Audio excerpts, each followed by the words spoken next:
llongyfarchiadau mowr ar ennill y fedal ddrama. Siw deimlad yw i? Surreal iawn. Bach yn sioc. A soniwch ychydig i ni am y ddrama fuddigol wedyn? Felly, mae'n canolbwyntio'r cymeriad sy'n mynd i'r brifysgol, a mae'n siarad dros y cyfryngau cymdeithasol gyda dwy fydd yn mynd i'r brifysgol gyda hi, bydd yn rhannu fflat gyda. Felly, mae'n archwilio sut mae gallu, pa mor hawdd i'w twyllo trwy cyfryngau cymdeithasol mewn ffordd, a bod chi byth yn gallu nabod rhywun go iawn, ond hefyd, sut mae hwnna wir mewn bywyd go iawn hefyd trwy edrych i'r perthynas i gyda'i chwaer hi. Dyna yw'n y bwn. Ac o ran ysbrydoliaeth personol wedyn, o brofiad personol? Profiad, o mynd i brifysgol a'r emosiynau'r teimlad yna, o gael rhyddid, ond ddim nabod pwy ti'n mynd i fyw gyda, a rhyw bethau felly. Ac wrth gwrs, ers faint i chi wedi bod yn sgwennu dramau wedyn?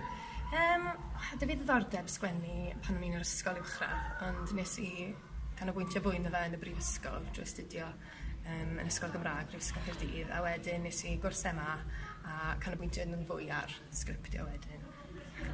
Ac wrth gwrs, i chi'n wyneb cyfarwydd yn barod wedi bod yn actio ar Bobl y Cwm.